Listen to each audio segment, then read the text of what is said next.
René Guénon. Les états multiples de l'être. Chapitre 11. Principe de distinction entre les états d'être.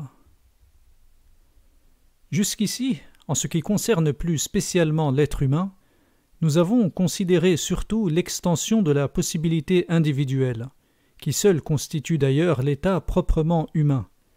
Mais l'être qui possède cet état possède aussi, au moins virtuellement, tous les autres états, sans lesquels il ne saurait être question de l'être total. Si l'on envisage tous ces états dans leur rapport avec l'état individuel humain, on peut les classer en préhumains, entre guillemets, et post-humains, entre guillemets, mais sans que l'emploi de ces termes doive aucunement suggérer l'idée d'une succession temporelle. Il ne peut ici être question d'avant, entre guillemets, et d'après, entre guillemets, que d'une façon toute symbolique, et il ne s'agit que d'un ordre de conséquences purement logique, ou plutôt à la fois logique et ontologique, dans les divers cycles du développement de l'être, puisque, métaphysiquement, c'est-à-dire au point de vue principiel, tous ces cycles sont essentiellement simultanés, et qu'ils ne peuvent devenir successifs qu'accidentellement en quelque sorte, en ayant égard à certaines conditions spéciales de manifestation. Note de bas de page. Conféré, L'homme et son devenir selon le Vedanta, pages 177 à 179. Ce symbolisme temporel est d'ailleurs d'un emploi constant dans la théorie des cycles, que celle-ci soit appliquée à l'ensemble des êtres ou à chacun d'eux en particulier. Les cycles cosmiques ne sont pas autre chose que les états ou degrés de l'existence universelle, ou leurs modalités secondaires quand il s'agit de cycles subordonnés et plus restreints, qui présentent d'ailleurs des phases correspondantes à celles des cycles plus étendus dans lesquels ils s'intègrent, en vertu de cette analogie de la partie et du tout dont nous avons déjà parlé. Retour au texte. Nous insistons une fois de plus sur ce point que la condition temporelle, si généralisée qu'on en suppose la conception, n'est applicable qu'à certains cycles ou à certains états particuliers, comme l'état humain, ou même à certaines modalités de ces états, comme la modalité corporelle. Ouvrons la parenthèse. Certains des prolongements de l'individualité humaine pouvant échapper au temps, sans sortir pour cela de l'ordre des possibilités individuelles. Fermons la parenthèse. Et qu'elle ne peut à aucun titre intervenir dans la totalisation de l'être. Note de bas de page. Cela est vrai, non seulement du temps, mais même de la durée, entre guillemets, envisagée, suivant certaines conceptions comme comprenant, outre le temps, tous les autres modes possibles de succession, c'est-à-dire toutes les conditions qui, dans d'autres états d'existence, peuvent correspondre analogiquement à ce qu'est le temps dans l'état humain. Voir le symbolisme de la croix, page 211, entre parenthèses. Retour au texte. Il en est d'ailleurs exactement de même de la condition spatiale, ou de n'importe quelle autre des conditions auxquelles nous sommes actuellement soumis en tant qu'êtres individuels, aussi bien que de celles auxquelles sont de même soumis tous les autres états de manifestation compris dans l'intégralité du domaine de l'existence universelle. Il est assurément légitime d'établir, comme nous venons de l'indiquer, une distinction dans l'ensemble des états de l'être en les rapportant à l'état humain, qu'on les dise logiquement antérieurs ou postérieurs, ou encore supérieur ou inférieur à celui-ci. Et nous avons donné dès le début les raisons qui justifient une telle distinction. Mais, à vrai dire, ce n'est là qu'un point de vue très particulier, et le fait qu'il est présentement le nôtre ne doit pas nous faire illusion à cet égard.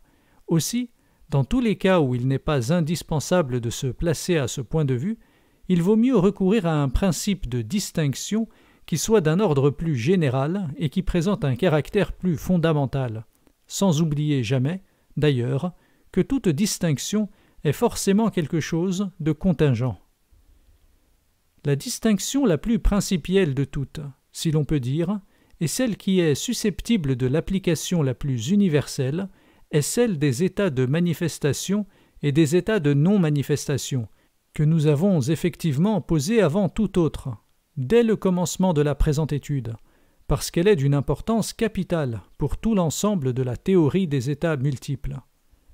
Cependant, il peut se faire qu'il y ait lieu d'envisager parfois une autre distinction d'une portée plus restreinte, comme celle que l'on pourra établir, par exemple, en se référant non plus à la manifestation universelle dans son intégralité, mais simplement à l'une quelconque des conditions générales ou spéciales d'existence qui nous sont connues. On divisera alors les états de l'être en deux catégories, suivant qu'ils seront ou ne seront pas soumis à la condition dont il s'agit, et, dans tous les cas, les états de non-manifestation, étant inconditionnés, rentreront nécessairement dans la seconde de ces catégories, celle dont la détermination est purement négative. Ici, nous aurons donc, d'une part, les états qui sont compris à l'intérieur d'un certain domaine déterminé, d'ailleurs plus ou moins étendu, et, d'autre part, tout le reste, c'est-à-dire tous les états qui sont en dehors de ce même domaine. Il y a, par suite, une certaine asymétrie et comme une disproportion entre ces deux catégories, dont la première seule est délimitée en réalité, et cela, quel que soit l'élément caractéristique qui sert à les déterminer. Note de bas de page. Conféré, L'homme et son devenir selon le Vedanta, page 43. Retour au texte. Pour avoir de ceci une représentation géométrique, on peut, étant donné une courbe quelconque tracée dans un plan, considérer cette courbe comme partageant le plan tout entier en deux régions, l'une située à l'intérieur de la courbe, qui l'enveloppe et la délimite, et l'autre s'étendant à tout ce qui est à l'extérieur de la même courbe. La première de ces deux régions est définie, tandis que la seconde est indéfinie. Les mêmes considérations s'appliquent à une surface fermée dans l'étendue à 3 dimensions, que nous avons prise pour symboliser la totalité de l'être. Mais il importe de remarquer que, dans ce cas encore, une des régions est strictement définie. Ouvrons la parenthèse. Quoique comprenant d'ailleurs toujours une indéfinité de points, fermons la parenthèse, dès lors que la surface est fermée, tandis que, dans la division des états de l'être, la catégorie qui est susceptible d'une détermination positive, donc d'une délimitation effective, n'en comporte pas moins, si restreinte qu'on puisse la supposer par rapport à l'ensemble des possibilités de développement indéfini. Pour obvier à cette imperfection de la représentation géométrique, il suffit de lever la restriction que nous nous sommes imposée en considérant une surface fermée, à l'exclusion d'une surface non fermée.